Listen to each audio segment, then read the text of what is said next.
Chapter 28. Domestic Experiences. Like most other young matrons, Meg began her married life with a determination to be a model housekeeper. John should find home a paradise, for he should always see a smiling face, should fare sumptuously every day, and never know the loss of a button. She brought so much love, energy, and cheerfulness to the work that she could not but succeed in spite of some obstacles. Her paradise was not a tranquil one, for the little woman fussed, was over-anxious to please, and bustled about like a true Martha, cumbered with many cares. She was too tired sometimes even to smile. John grew dyspeptic after a couple of dainty dishes, and ungratefully demanded plain fare. As for buttons, she soon learned to wonder where they went, to shake her head over the carelessness of men, and to threaten to make him sew them on himself, and see if his work would stand impatient and clumsy fingers any better than hers. They were very happy, even after they discovered that they couldn't live on love alone. John did not find Meg's beauty diminished, though she beamed at him from behind the familiar coffee-pot. Nor did Meg miss any of the romance from the daily parting, when her husband followed up his kiss with the tender inquiry, "Shall I send some veal or mutton for dinner, darling?" The little house ceased to be a glorified bower, but it became a home, and the young couple soon felt that it was a change for the better. At first they played keep house and frolicked over it like children. Then John took steadily to business, feeling the cares of the head of a family upon his shoulders, and Meg laid by her cambric wrappers, put on a big apron, and fell to work, as before said, with more energy than discretion.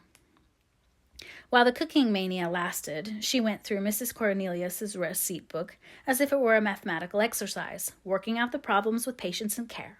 Sometimes her family were invited in to help eat up a too bounteous feast of successes, or Lottie would be privately dispatched with a batch of failures, which were to be concealed from all eyes in the convenient stomachs of the little Hummels. An evening with John over the account books usually produced a temporary lull in the culinary enthusiasm, and a frugal fit would ensue, during which the poor man was put through a course of bread pudding, hash, and warmed-over coffee, which tried his soul, although he bore it with praiseworthy fortitude. Before the golden mean was found, however, Meg added to her domestic possessions what young couples seldom get on long without, a family jar. Fired with a housewifely wish to see her storeroom stocked with homemade preserves, she undertook to put on her own currant jelly. John was requested to order home a dozen or so of little pots and an extra quantity of sugar, for their own currants were ripe and were to be attended to at once. As John firmly believed that my wife was equal to anything, and took a natural pride in her skill, he resolved that she should be gratified, and their only crop of fruit laid by in a most pleasing form for winter use. Home came 4 dozen delightful little pots, half a barrel of sugar, and a small boy to pick the currants for her. With her pretty hair tucked into a little cap, arms bare to the elbow, and a checked apron which had a coquettish look in spite of the bib, the young housewife fell to work, feeling no doubts about her success, for hadn't she seen Hannah do it hundreds of times? The array of pots rather amazed her at first, but John was so fond of jelly, and the nice little jars would look so well on the top shelf, that Meg resolved to fill them all, and spent a long day picking, boiling, straining, and fussing over her jelly. She did her best. She asked advice of Mrs. Cornelius. She racked her brain to remember what Hannah did that she left undone. She reboiled, resugared, and restrained, but that dreadful stuff wouldn't gel. She longed to run home, bib and all, and ask Mother to lend her a hand, but John and she had agreed that they would never annoy anyone with their private worries, experiments, or quarrels. They had laughed over that last word, as if the idea it suggested was a most preposterous one. But they had held to their resolve, and whenever they could get on without help, they did so, and no one interfered, for Mrs. March had advised the plan. So Meg wrestled alone with the refractory sweetmeats all that hot summer day, and at 5 o'clock sat down in her topsy-turvy kitchen, wrung her bedaubed hands, lifted up her voice, and wept. Now, in the first flush of the new life, she had often said, "My husband shall always feel free to bring a friend home whenever he likes. I shall always be prepared. There shall be no flurry, no scolding, no discomfort, but a neat house, a cheerful wife, and a good dinner. John, dear, never stop to ask my leave. Invite whom you please, and be sure of a welcome from me." How charming that was, to be sure. John quite glowed with pride to hear her say it, and felt what a blessed thing it was to have a superior wife. But although they had had company from time to time, it never happened to be unexpected, and Meg had never had an opportunity to distinguish herself till now.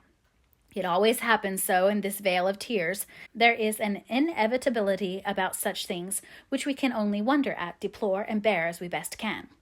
If John had not forgotten all about the jelly, it really would have been unpardonable in him to choose that day, of all the days in the year, to bring a friend home to dinner unexpectedly.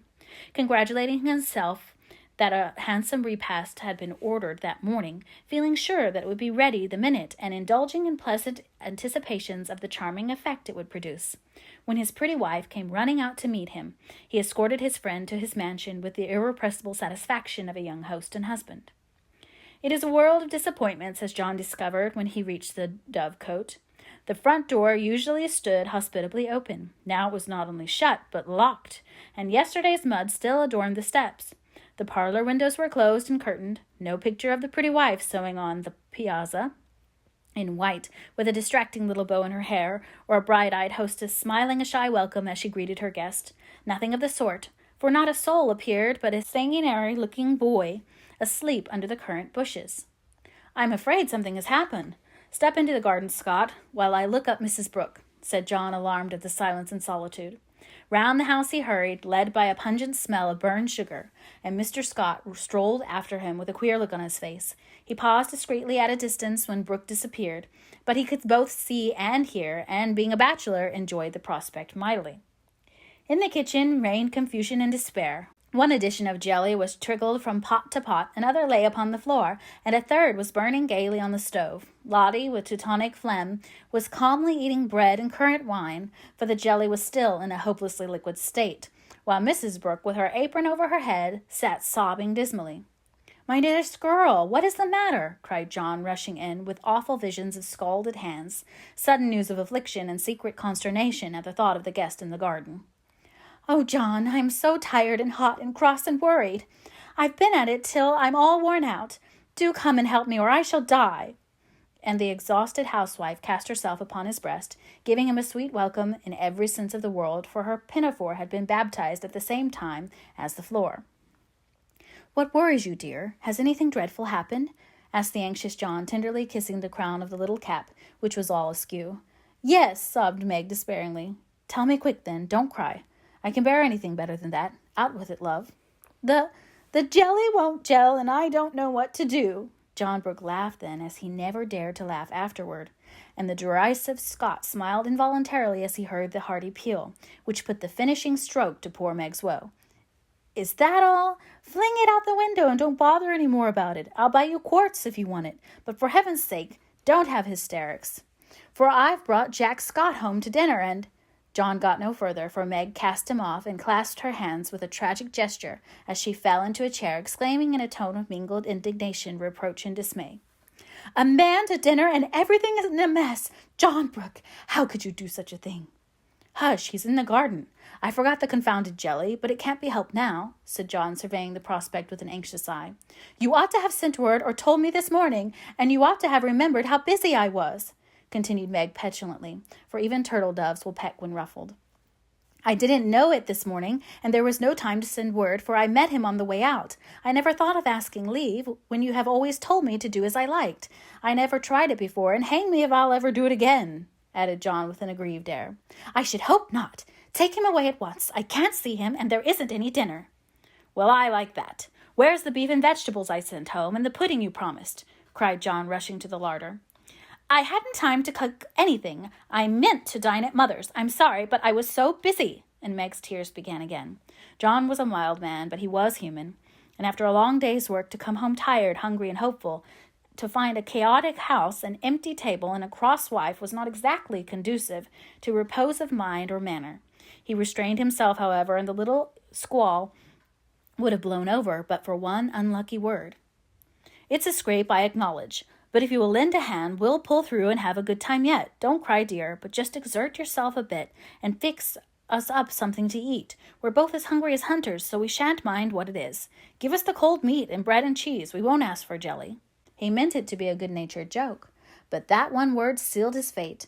Meg thought it was too cruel to hint about her sad failure, and the last atom of patience vanished as he spoke.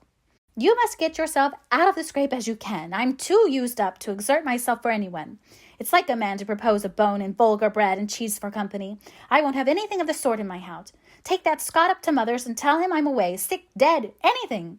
I won't see him, and you two can laugh at me and my jelly as much as you like. You won't have anything else here." And having delivered her defiance all in one breath, Meg cast away her pinafore and precipitately left the field to bemoan herself in her own room.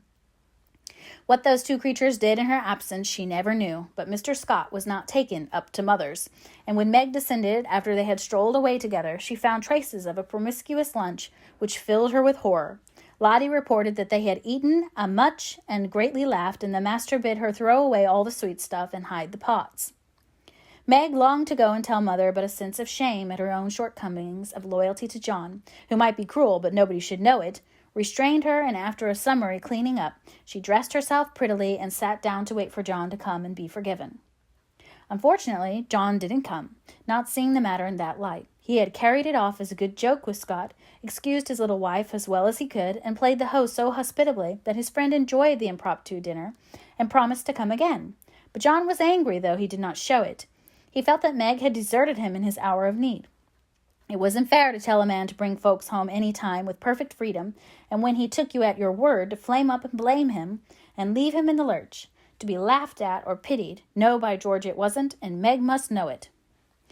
He had fumed inwardly during the feast, but when the flurry was over and he strolled home after seeing Scott off, a milder mood came over him. Poor little thing, it was hard upon her when she tried so heartily to please me. She was wrong, of course, but then she was young. I must be patient and teach her.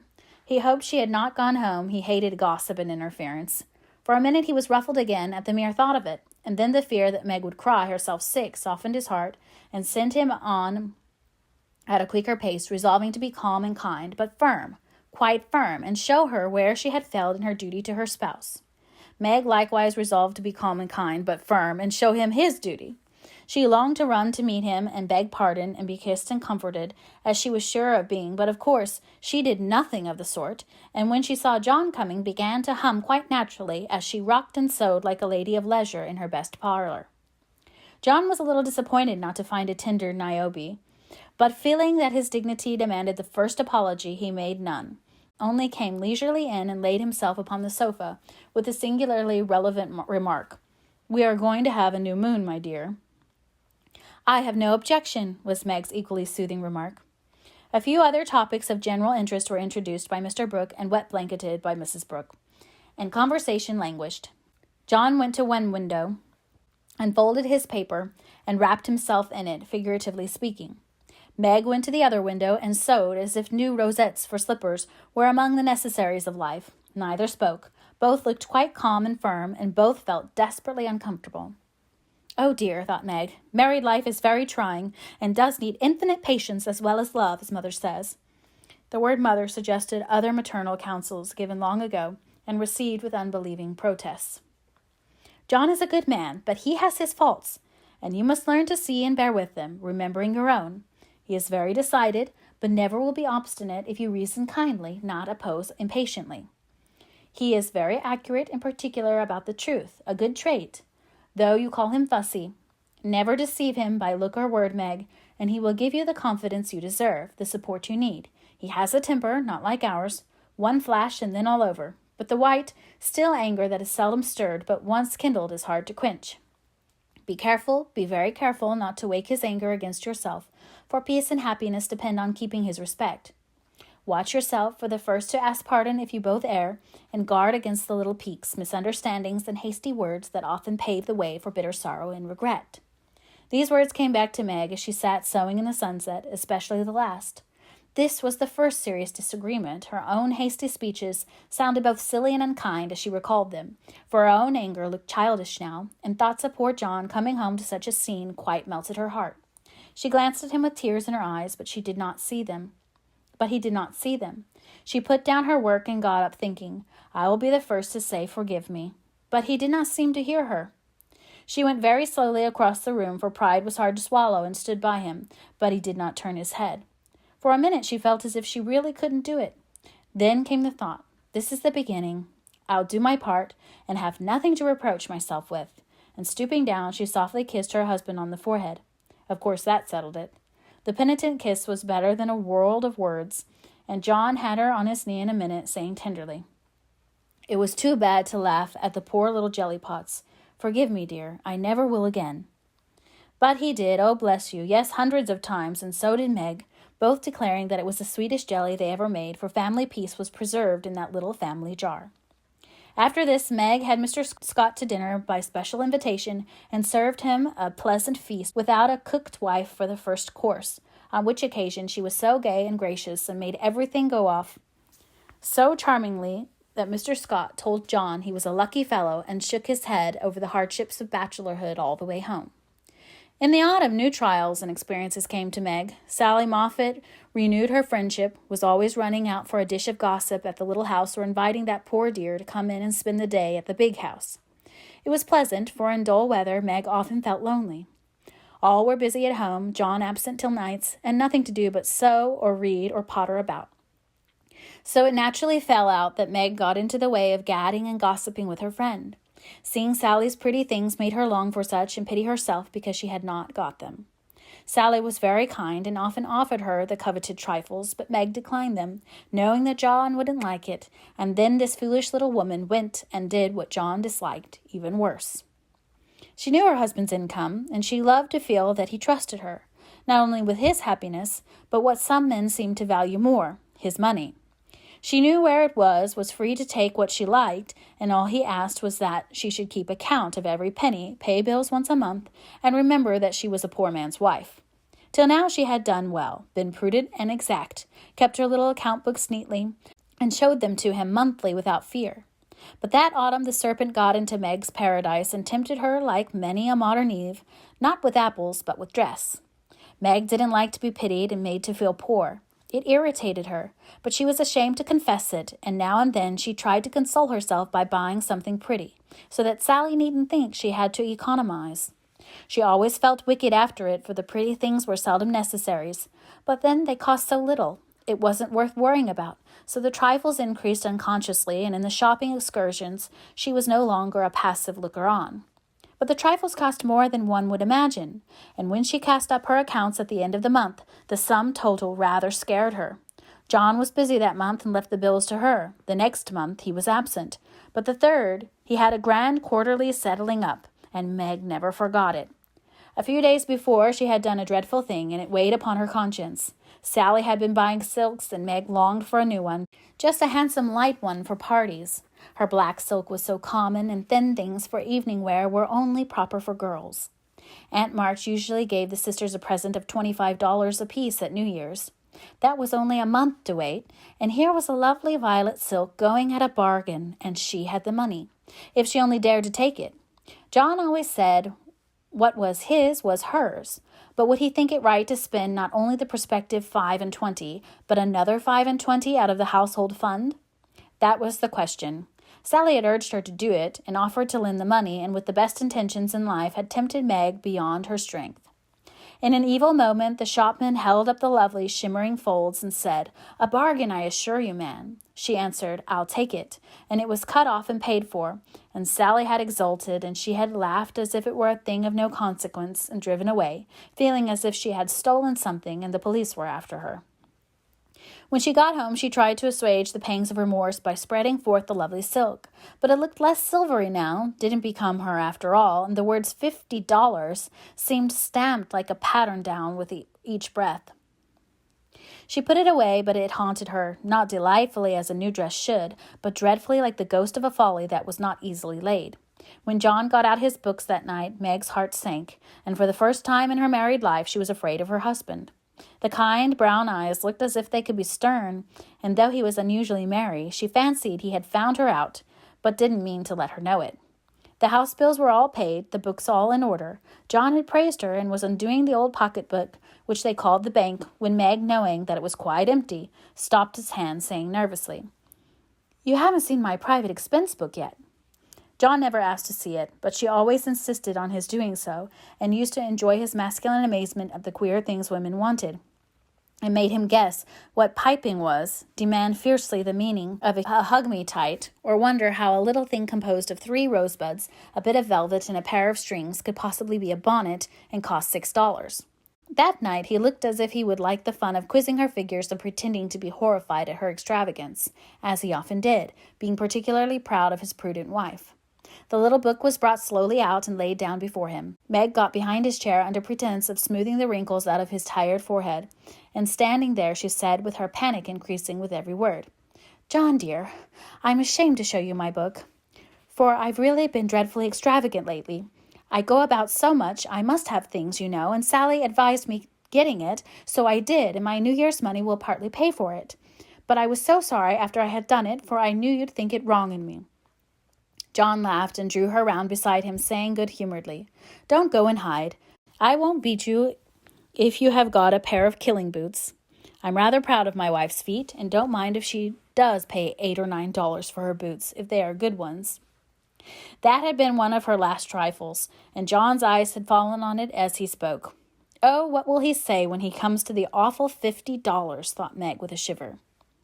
"It's worse than boots. It's a silk dress," she said in the calmness of desperation, for she wanted the worst over. "Well, dear, what is the demmed total, as Mr. Mantalini says?" That didn't sound like John, and she knew he was looking up at her with straightforward look that she had always been ready to meet and answer with one as frank till now. She turned the page, and her head at the same time, pointing to the sum, which would have been bad enough without the 50, but which was appalling to her with that added. For a minute the room was very still, then John said slowly, but she could feel it cost him an effort to express no displeasure, "Well, I don't know that 50 is much for a dress, with all the furbelows and notions you have to finish it off these days." "It isn't made or trimmed," sighed Meg, faintly, for a sudden recollection of the cost still to be incurred quite overwhelmed her. 25 yards of silk seems a good deal to cover one small woman, but I've no doubt my wife will look as fine as Ned Moffat's when she gets it on," said John dryly. "I know you are angry, John, but I can't help it. I don't mean to waste your money, and I didn't think those little things would count up so. I can't resist them when I see Sally buying all she wants and pitying me because I don't. I try to be contented, but it is hard, and I'm tired of being poor." The last words were spoken so low she thought he did not hear them, but he did, and they wounded him deeply, for he had denied himself many pleasures for Meg's sake. She could have bitten her tongue out the minute she had said it, for John pushed the books away and got up, saying with a little quiver in his voice, "I was afraid of this. I do my best, Meg."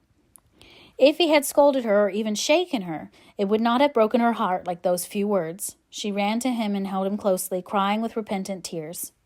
"Oh, John, my dear, kind, hard-working boy, I didn't mean it. It was so wicked, so untrue and ungrateful. How could I say it? Oh, how could I say it?"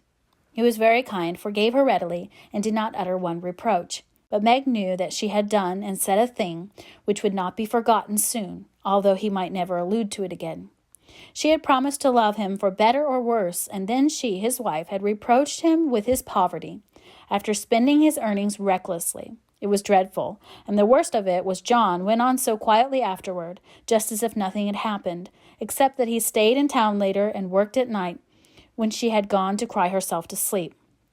A week of remorse nearly made Meg sick, and the discovery that John had countermanded the order for his new great coat reduced her to a state of despair which was pathetic to behold. He had simply said, in answer to her surprised inquiries as to the change, "I can't afford it, my dear."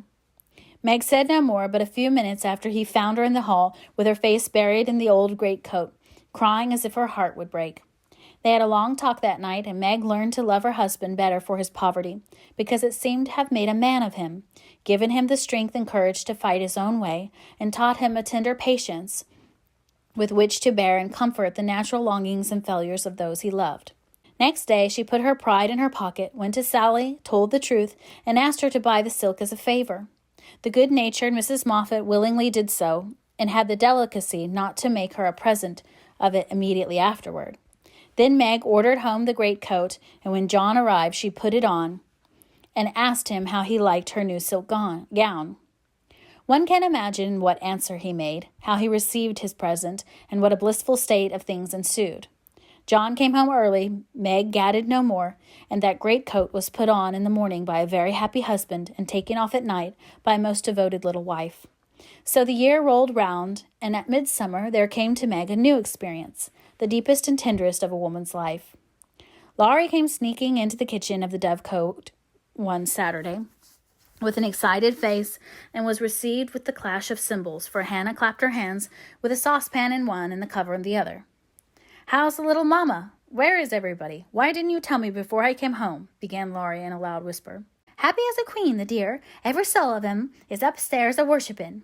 We didn't want no hurricanes round. Now you go into the parlor, and I'll send 'em down to you." With which somewhat involved reply, Hannah vanished, chuckling ecstatically. Presently Joe appeared, proudly bearing a flannel bundle laid forth upon a large pillow.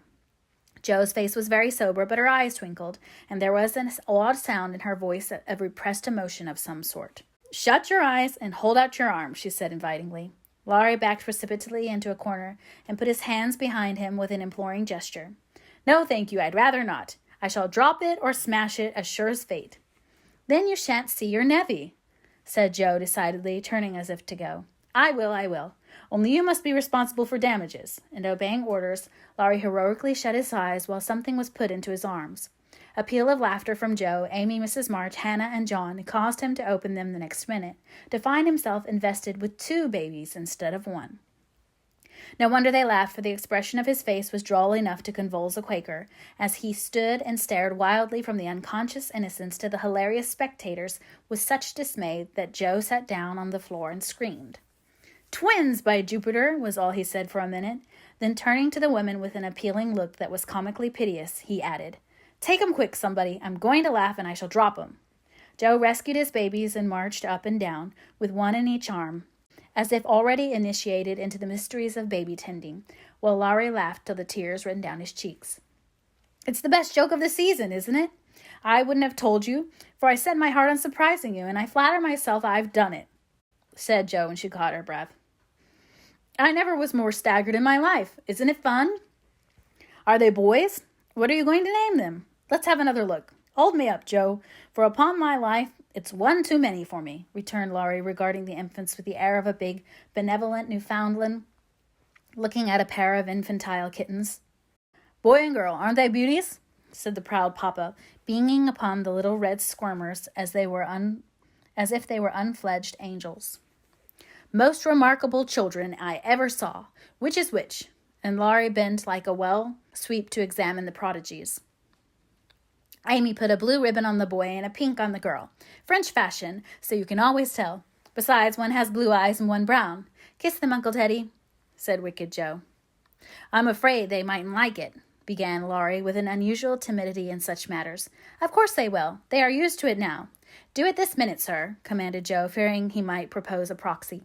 Laurie screwed up his face and obeyed with a gingerly peck at each little cheek that produced another laugh and made the babies squeal. "There, I knew they didn't like it. That's the boy. See him kick? He hits out with his fists like a good one. Now then, young Brooke, pitch into a man of your own size, will you?"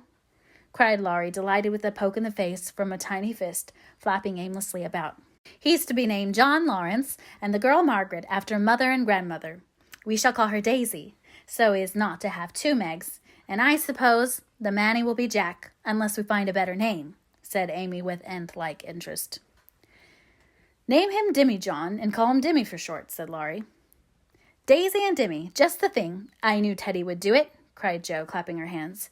Teddy certainly had done it that time, for the babies were Daisy and Dimmy to the end of the chapter.